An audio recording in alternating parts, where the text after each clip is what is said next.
If your finance team spends more time finding data than using it, if there's one entity here and one there and one here and one there, if scaling your business feels like starting over, you need the Intuit ERP. Intuit Enterprise Suite is the AI-native ERP solution that's powerful, painless, and proven. Learn more at intuit.com/ERP. We spend hours deciding what to buy, but there's a split-second decision that can make or break a sale. Do you have the trust to hit buy now? Agentic commerce is testing that moment more than ever. And that's where PayPal comes in.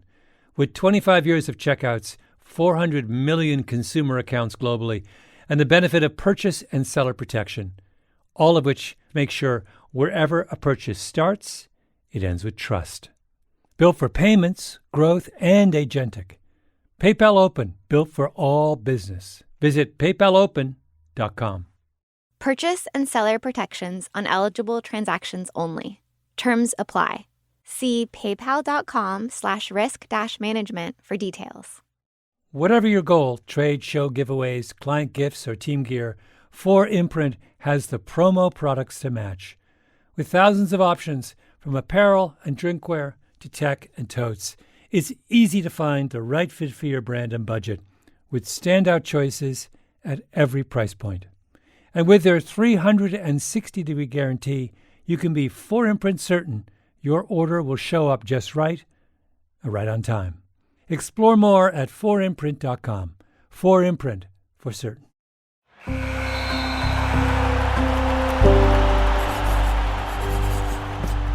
Pushkin.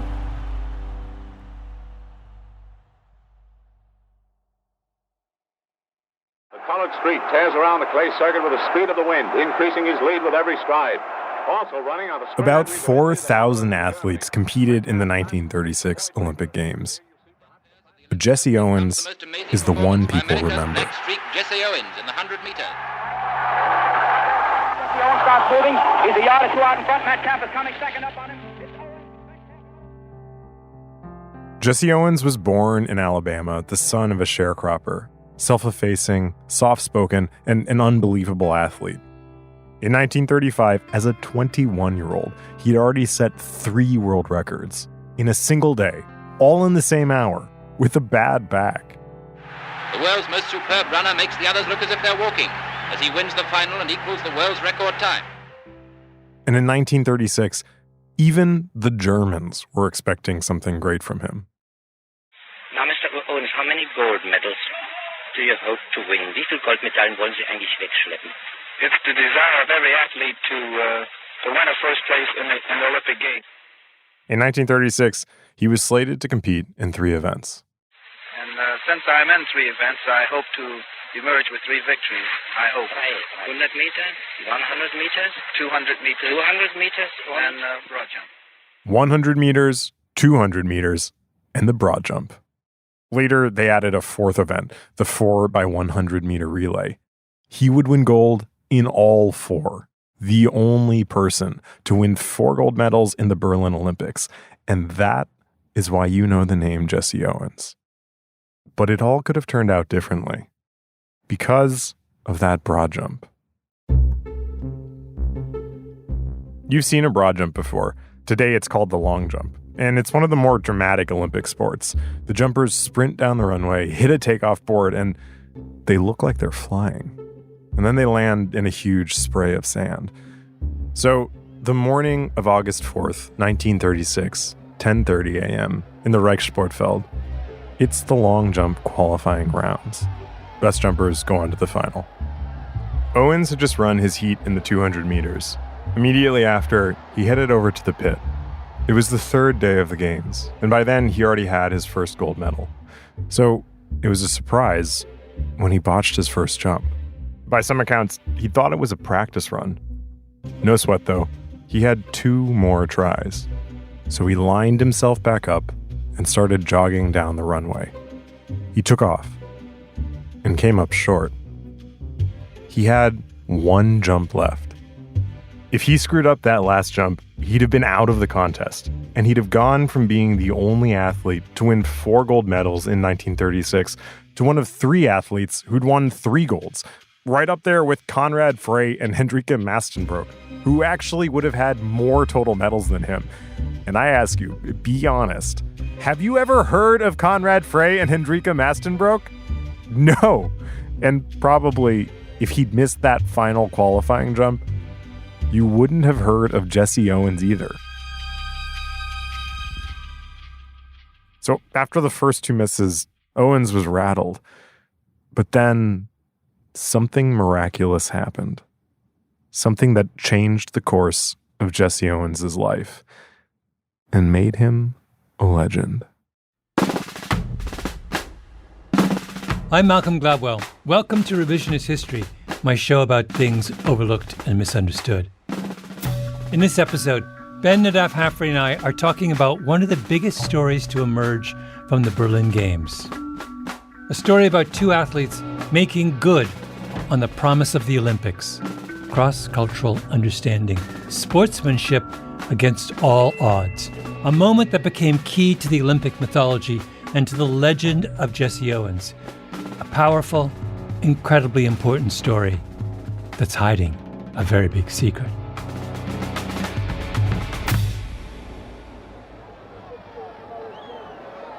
It was cool that day in August. Clouds had rolled in over the stadium.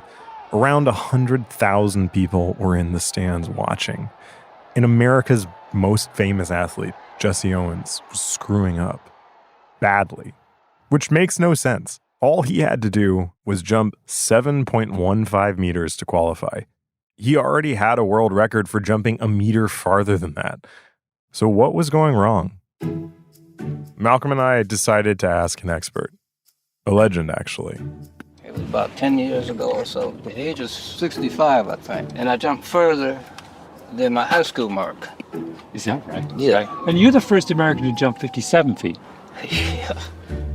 One of the greatest American triple jumpers of all time, Milan Tiff. I actually jumped 60 feet, but they wouldn't recognize it because I jumped out of the pit. And where did you do that? Right here at UCLA. Wow. And I completely jumped over the sand pit and landed on the grass. I had grass stains all over the back of me. Going to see Milan was Malcolm's idea. So when I was in high school, starting at the age of 12, I became a competitive runner, and I was obsessed with track and field, and I subscribed to Track and Field News, the Bible of the sport, as it's called. And Milan Tiff was this extraordinary, first of all, he was astonishing looking. There was something kind of ethereal about him. And as a kid, he couldn't walk because he had, I think, polio or something. And he was also an artist. Really, really bright colors and kind of wildly imaginative and a little bit psychedelic. But I was just obsessed with him as this kind of like, this strange otherworldly figure. And he was a favorite in 1980. Had we not boycotted the 1980 games, he might well have won a gold medal. Anyway, I cannot wait. He's going to be a little bit, I don't know, but I have a sense that he might be a little out there. This turned out to be pretty prescient. After meeting Milan Tiff, I felt like I had taken some kind of intense psychedelic, the effects of which have yet to wear off. The first humans. It's unbelievable. I understood that to walk is just to take a number of tiny long jumps. I found myself transfixed by an actually gorgeous painting of Milan's, portraying a pair of empty tighty-whities suspended in a blue abstract space called, mysteriously, Palm Springs. And the birds and the trees would all fly down. They're just tapped into the same frequency as I have when I'm running and jumping. We flew out to Los Angeles, where he lives, so he could take us out to the UCLA track. And when we got there were several helicopters hovering above us the whole time, which only made everything a little more surreal. And Olympic legends just walking up to him, literally bowing down. This, I think, because they wouldn't normally see him. He told us he prefers to run in the morning, by which he meant 3 a.m. Oh, cool. Tiff took us out to the broad jump pit to help us get inside Jesse Owens' mind, which we thought he could do because he's a master of the approach, the part Jesse Owens was screwing up, but also because So you actually knew Jesse Owens when you were a kid? Oh, yeah. I'd sit and he'd tell the stories. Yeah. And I'd hear all the stories. And, he talked about his experience in Berlin. We asked him to tell us about how you're supposed to approach a jump. You got to have a giddy up first. That kind of rocking. You have to have or a jiggle, you will call it. Yeah. You have to have a jiggle or a giddy up before you even get into your run. Yeah. That adjusts your run. Is that why, this is obviously the broad jump, but Luz Long, I noticed he does this sort of like hitch in his leg before he starts running. Is that what the giddy up is? Yeah, it's like a dance. It's like a preparation. Can you show us what your giddy up was? Well, it's like a 1, 2, 3, 4, 5. Then you start your run. Yeah. And I taught it to Willie Banks. Uh-huh. Oh, yeah. World record. Taught it to Bike Pile. World record. We gave it a shot on the track where, at the very same time, actual Olympic athletes were practicing for this year's games. Was it embarrassing? It was mortifying. Did we set a world record? Not even close. Did we become friends with any Olympians? They were otherwise occupied. But this is the kind of dedication that deep historical investigations demand. Did Jesse Owens have a giddy up? No, he had a stand start because he was a sprinter. You see? Yeah. That's why he was losing the steps all the time. He didn't have a jiggle. Well, he didn't have a jiggle. No, he didn't have a jiggle or a giddy up. Yeah. And it took his competitor to say, man, come on, you got to do something first. Jesse Owens' competitor, facing down the pit at the Reichssportfeld. Luz Long. Luz Long was Germany's champion broad jumper, Hitler's champion, and he looked the part. A fine aquiline nose, framed by your classic blonde hair and blue eyes. As Owens wrote later, Hitler was in the stadium that morning to watch. Owens knew that he'd like nothing better than to see a black man lose to an Aryan. The thought was nagging at him, messing up his focus. And then he'd looked up at the box where Hitler had been watching the games and saw that when Owens' turn came, Hitler had just left. It made his blood boil. That's why he was fouling out. He was psyched out by all of it, distracted. And when he saw how amazing Luz Long was at the broad jump, he began to wonder if there was something true about all this Aryan stuff.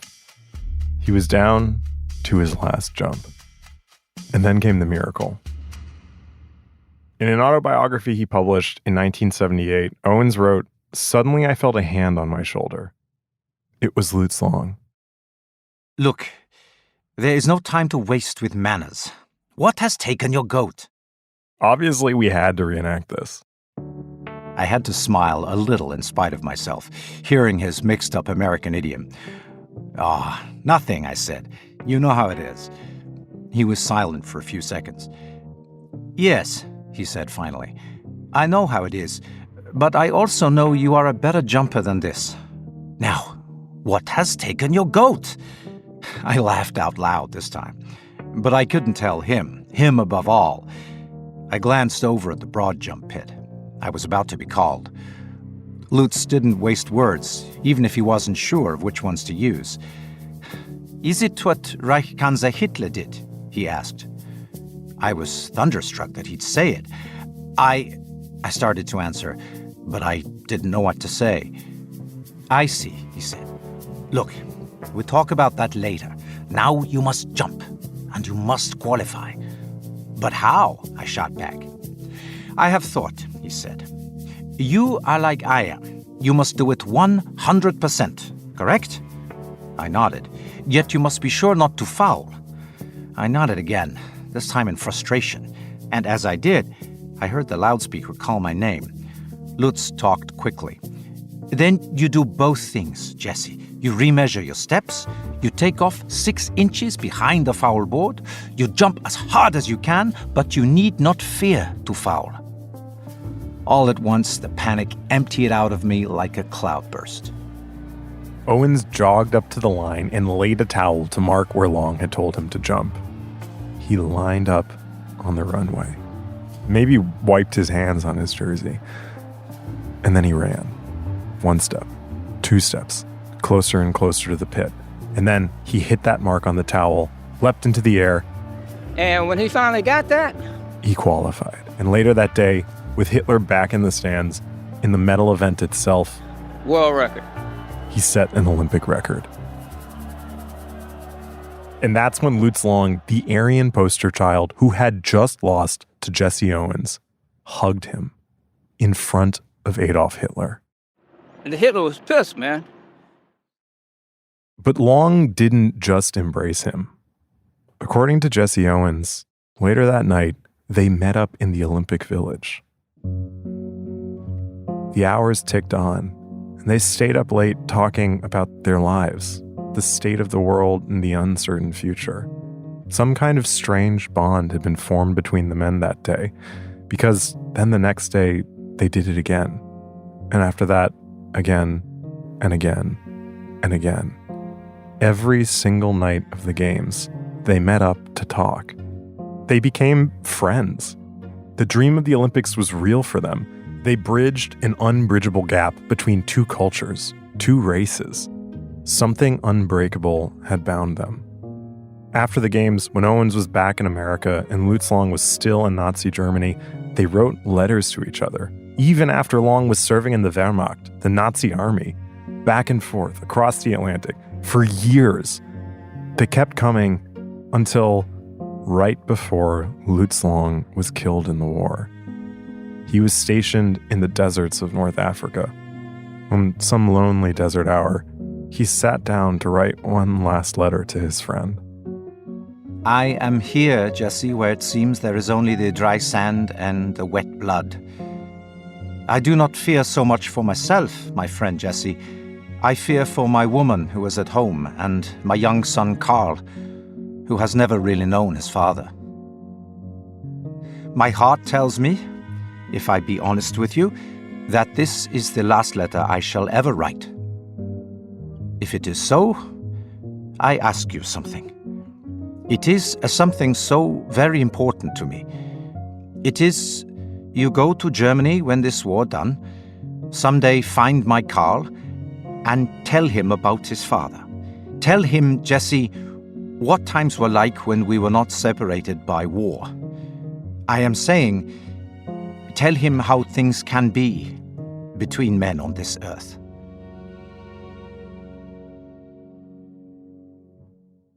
If there are tears in your eyes, you would not be alone. This story is a big part of the legend of Jesse Owens. If you look up Jesse Owens in the Encyclopedia Britannica, there's the story. When they made a star-studded Hollywood film about Jesse Owens' life, Luz Long and that qualifying jump are the pivotal moment. Retelling this story would help launch the career of the greatest Olympic documentarian of all time, Bud Greenspan. And I'm not an auctioneer, but I think it is the reason why Luz Long's silver medal sold for nearly $500,000 2 years ago, about 5 times the amount earned for any other silver medal at auction. It's arguably the most important story in Olympic history. It is proof of the Olympic dream. It made the case that it was good that America went to the Berlin Games because it made possible this improbable friendship that transcended even the Second World War.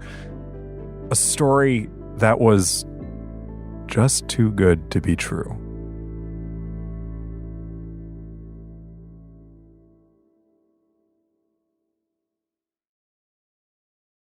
If your finance team spends more time finding data than using it, if there's one entity here and one there and one here and one there, if scaling your business feels like starting over, you need the Intuit ERP. Intuit Enterprise Suite is the AI-native ERP solution that's powerful, painless, and proven. Learn more at intuit.com/ERP. We spend hours researching products online and deciding what to buy, but there's a split-second decision that can make or break a sale. Do you have the trust to hit the Buy Now button? The way we discover and compare things is evolving, happening faster and influenced by new forms of intelligent advice. But the underlying trust question doesn't go away. If anything, it's more important than ever. That's where PayPal comes in. For more than 25 years, they've been a trusted way to pay. And now PayPal can make the agentic era of commerce work for merchants, letting them maintain control of their brand, their customer relationships. So even as the way we shop changes, the moment that matters most still feels familiar and deeply dependable. Built for payments, growth, and agentic. PayPal Open, built for all business. Visit paypalopen.com to get started. Purchase and seller protections on eligible transactions only. Terms apply. See paypal.com/risk-management for details. Whether you're planning a big event, launching a new campaign, or just stocking up on team gear, finding the right promotional products makes all the difference. That's why so many brands turn to 4imprint. They offer thousands of options, from on-trend apparel and premium drinkware to tech, totes, and giveaways, so you'll find the right fit for any audience, purpose, or budget. You can customize it all: your logo, your message, your look, and many items come with no setup charge to help you save. And if you're really watching the bottom line, you'll find standout choices at every price point so you can make a real impact while staying on budget. Plus, you'll get expert help, fast turnaround times, and their 360-degree guarantee, so you can be 4imprint certain your order will arrive on time and look exactly right. Whatever your goal, 4imprint makes it easy to find your perfect promo match. Explore the possibilities today at 4imprint.com. 4imprint, for certain.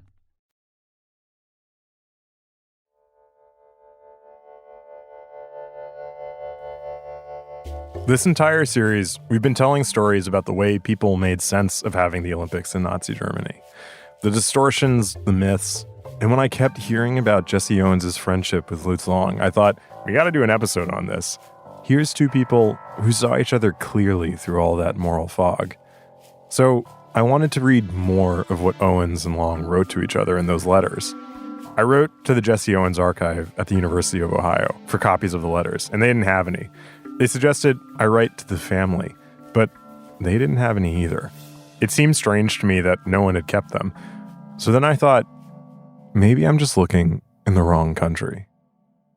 My name is Gerlinde Rohr. I was living in Leipzig and working in Leipzig for more than 30 years, and the last 25 years as the director of the Sports Museum in Leipzig. And Leipzig has a connection to Long's life, right? That's right. Luz Long was born in Leipzig, 1913, and he lived there almost till the end. Rohr and her colleague, the sport historian Volker Kluge, have looked more deeply into the Jesse Owens-Luz Long story than anyone else. We got a lot of questions from all over the world about the legend. Jesse Owens told this story a lot of times. There are a few different versions, but Rohr dug through the official reports about the games. They're over 1,000 pages long. There is a very good documentation about the Olympics called Official Report of the 1936 Olympics, and they describe it very exactly what happens and where. Alongside that official report, the most important bit of documentary evidence is an article Kluge turned up, written by Luz Long himself. It was published about a week into the games, and it's called Mein Kampf mit Owens, My Struggle with Owens, which I suspect is a deliberate reference to Hitler's memoirs.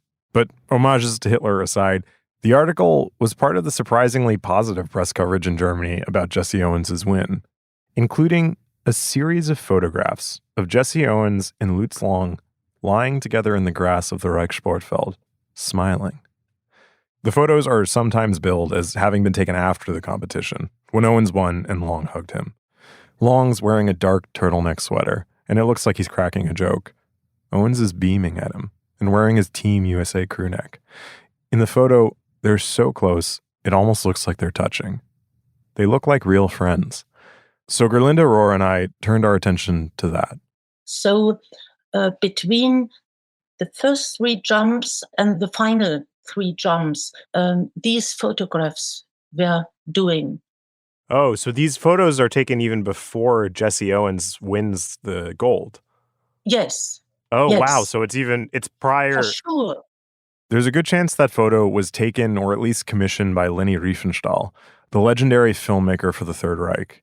The photos float freely around the internet now. You can find them on Getty Images. But at the time, they were part of the Nazi propaganda push meant to show that the Nazis weren't as prejudiced as they seemed. So we know that Luz Long and Jesse Owens met at least for the time it took to take that photo, and they smiled at each other. Who knows what they said? But here's the strange thing. In his article, Luz Long mentions Jesse Owens' difficulty qualifying. He describes each of the 3 jumps he took, but he doesn't say anything about helping him with the approach, which is strange because that's the most important detail in the whole story. Owens is Long's biggest competitor. Owens is what stands between Long and the gold, and yet Long goes out of his way to help Owens get to the final. You would think in an article about the Olympic spirit, Long would mention that. They were trying to prove that they were unprejudiced. Also, in Nazi Germany, it would have been a way for an Aryan to take credit for a black man's success. But he doesn't mention it. Okay.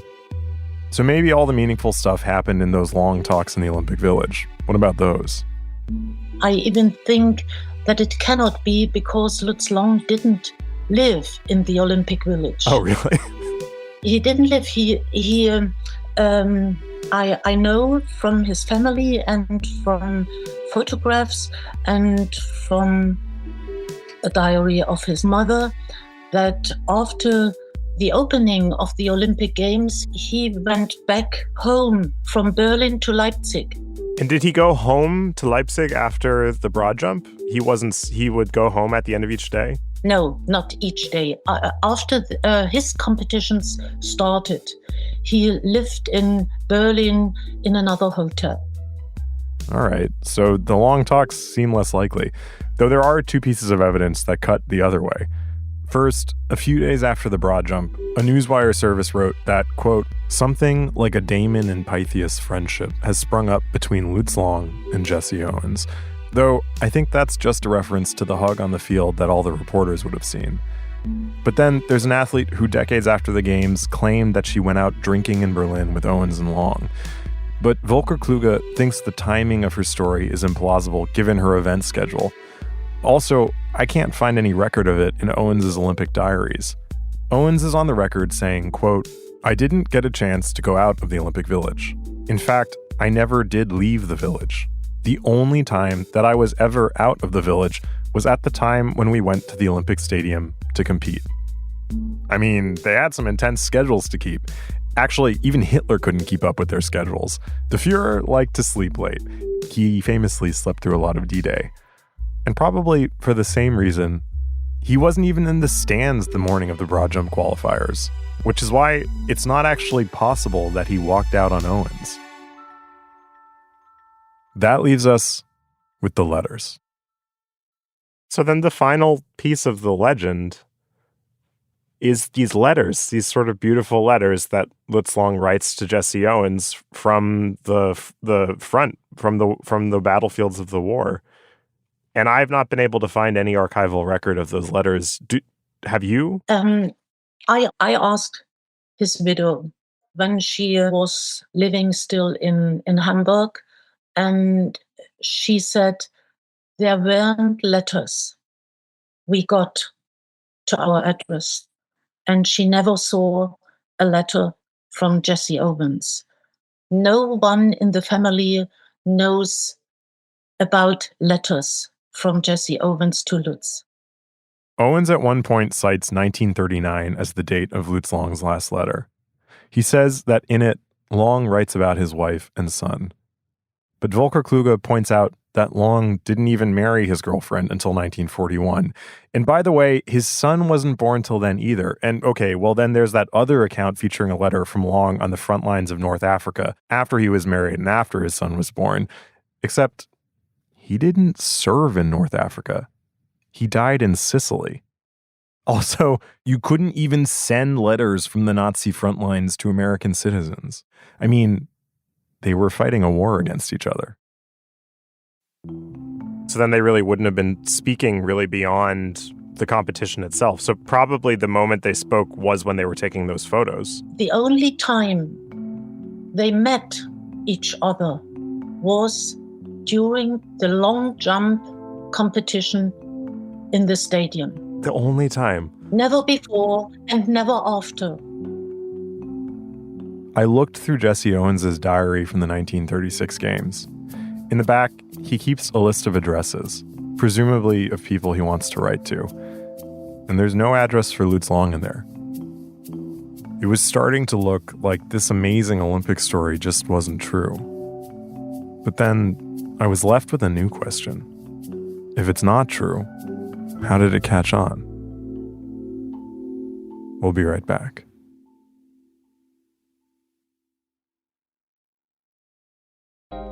If you want all of your data in one place, if you want a single home for all of your entities, if you want to spend more time working and less time searching, you need the Intuit ERP.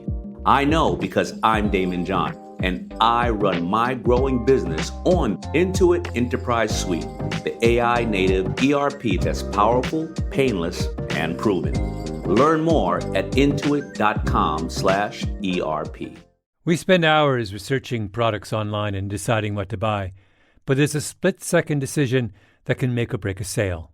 Do you have the trust to hit the Buy Now button? The way we discover and compare things is evolving, happening faster and influenced by new forms of intelligent advice. But the underlying trust question doesn't go away. If anything, it's more important than ever. That's where PayPal comes in. For more than 25 years, they've been a trusted way to pay. And now PayPal can make the agentic era of commerce work for merchants, letting them maintain control of their brand, their customer relationships.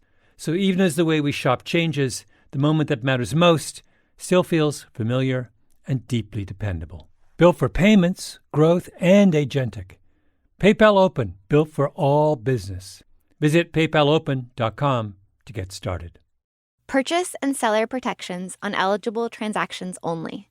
Terms apply. See paypal.com/risk-management for details. Whether you're planning a big event, launching a new campaign, or just stocking up on team gear, finding the right promotional products makes all the difference. That's why so many brands turn to 4imprint.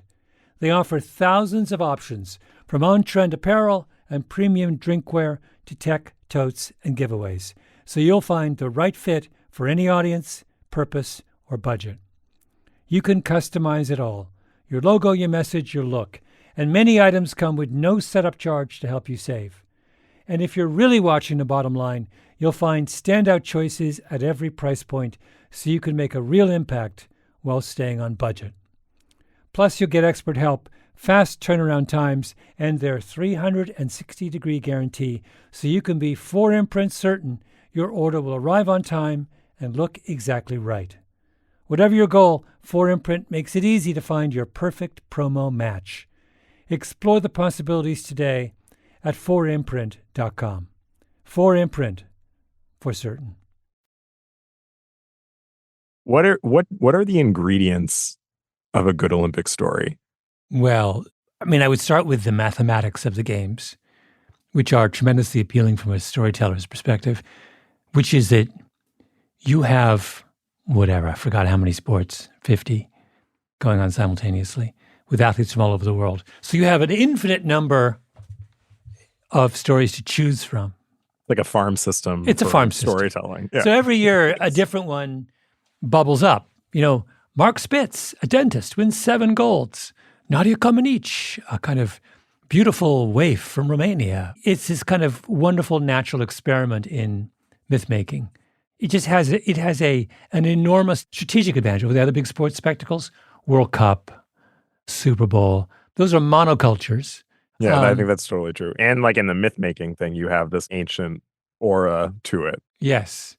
The other thing is it's this playground for healthy prejudice. So the flying fin, the kind of mysterious Pavo Nurmi who comes from like the woods of, and Abibi Bikila running barefoot through the streets of Rome to win the marathon in 1960. Of course, he's barefoot, right? He's Ethiopian, right? On and on. You take on the characteristics of your country, and that's like it's this kind of really fun exercise in multicultural ethnocentrism. Right. It's like, what's in the water over there? Yes, that's right. Did you ever cross paths with Bud Greenspan? No. Bud Greenspan, the most legendary Olympic storyteller of all time. There are those who believe in the core values of the Olympics. No one more so than filmmaker Bud Greenspan. At some point in this project, I got a little distracted from Jesse Owens and got obsessed with Bud Greenspan. He looked like the Buddha if the Buddha had been born far-sighted on the Upper West Side of Manhattan. He was bald and typically wore his black, thick-framed glasses on top of his head, like his brain was stargazing. Do you ever look at that unappealing negative side of the Olympics in your films? I've been asked that many times, Gene. I think I'd rather spend 100% of my time on the 90% that's good than a lot of my colleagues who spend 100% of the time on the 10% that's not so good. Here I should just acknowledge that he's talking about us in our 9-part series on Hitler's Olympics, which, fair. I defer to him, because Bud Greenspan basically invented modern, uplifting Olympic storytelling. When Bob Costas, the voice of the Olympics on NBC, first got the big job, he watched like 16 hours of Bud Greenspan documentaries, just to get the feeling right. Though criticized at times for looking at the games like a young boy through rose-colored glasses, he has been making films on the Olympics for over 50 years. That, by the way, is from an ESPN tribute to Bud Greenspan, which is why there's all those angelic voices in the background. Greenspan started reporting on the Olympics in the late 1940s. He was at every single Olympic Games from 1984 until he died in 2010. He won 8 Emmys, a Lifetime Achievement Award from the Directors Guild. Everyone knew Bud Greenspan. And even if you don't know his name, you know his style. Here's one story. Nancy Beffa, Bud Greenspan's partner in life and film. Okay, we're at the Metropolitan Opera, which he adored, and intermission and having a glass of champagne, and managing editor of Time magazine, comes up to us and goes, Bud, and he goes, what are you doing here? And says, you should be at Yankee Stadium or something. So there is something so operatic about Olympic stories. Oh, well, yeah. So why am I telling you about Bud Greenspan? Because his love for sport and his love for operatic storytelling came together in the holy grail of all Olympic stories. The 1936 Games and Jesse Owens. They were friends. So like when Jesse would come into New York, maybe he stayed at his apartment, they'd certainly see each other.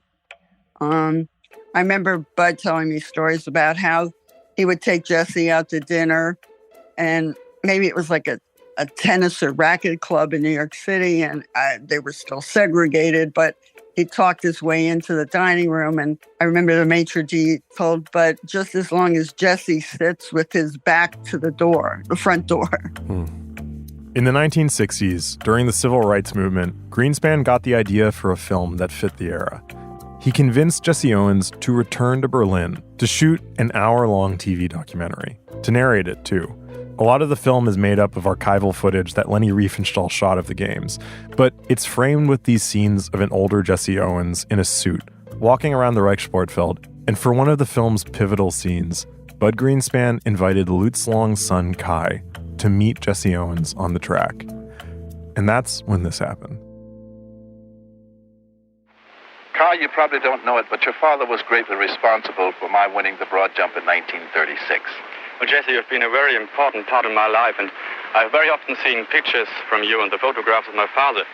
Please tell me about this competition here in the stadium, because I have my father only seen for 3 times. I was born 1941, and my father died in 1943. Well, it all happened on the other side of the field here, where we had the preliminaries for the running broad jump. And on the first 2 jumps, I fouled on one and didn't go far enough on the other. And your father came to my assistance, and he helped me measure a foot back of the takeoff board, and he held the tape until I measured a foot back as far as my takeoff was concerned. And then I came down and I hit between these 2 marks, and therefore I qualified, and that led to the victory in the running broad jump.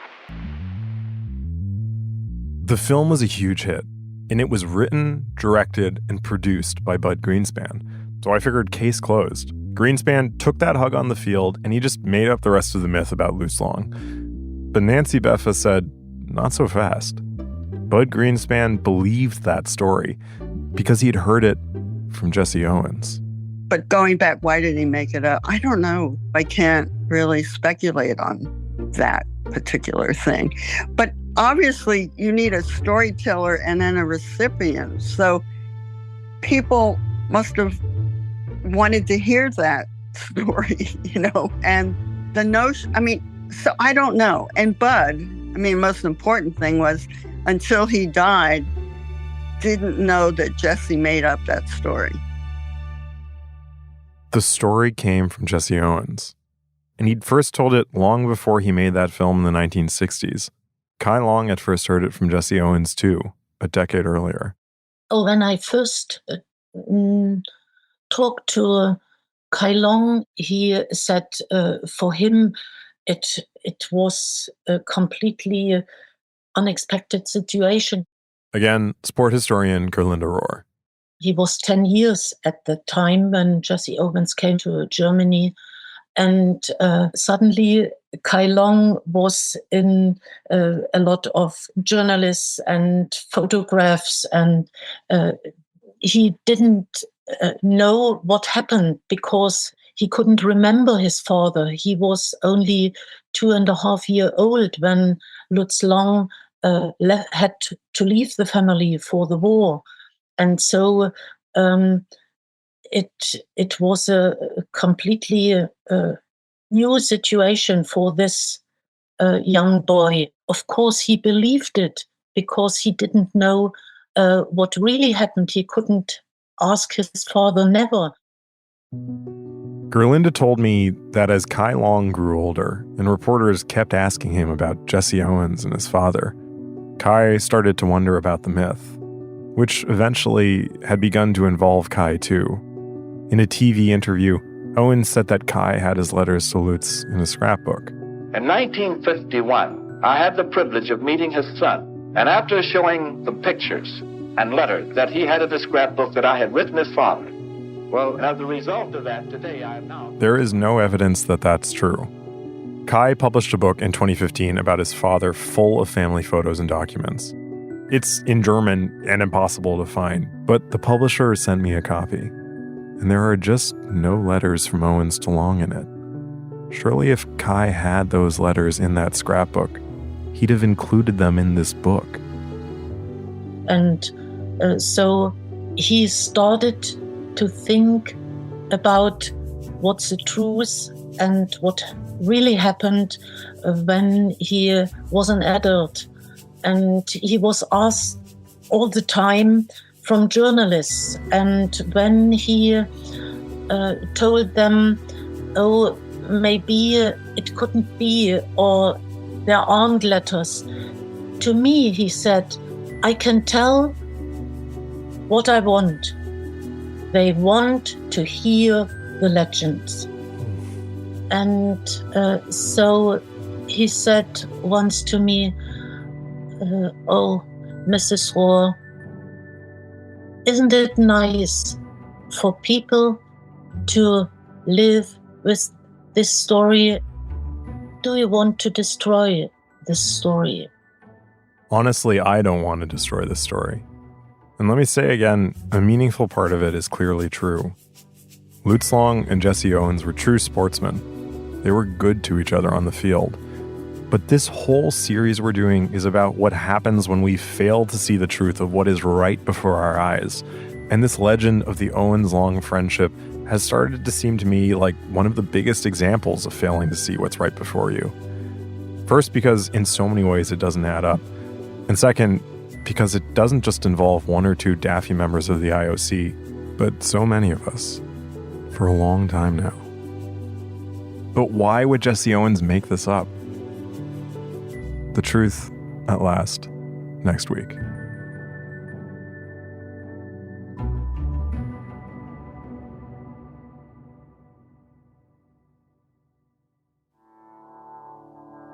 Revisionist History is produced by me, Ben Nadafafri, Dolly Emlin, and Nina Bird Lawrence.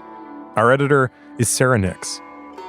Fact-checking on this episode by J.L. Goldfine. Original scoring by Luis Guerra.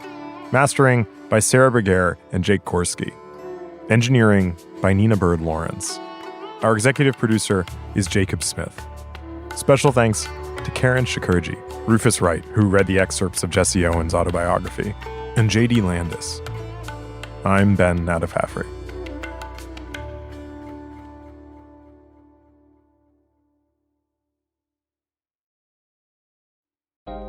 If you want all of your data in one place, if you want a single home for all of your entities, if you want to spend more time working and less time searching, you need the Intuit ERP.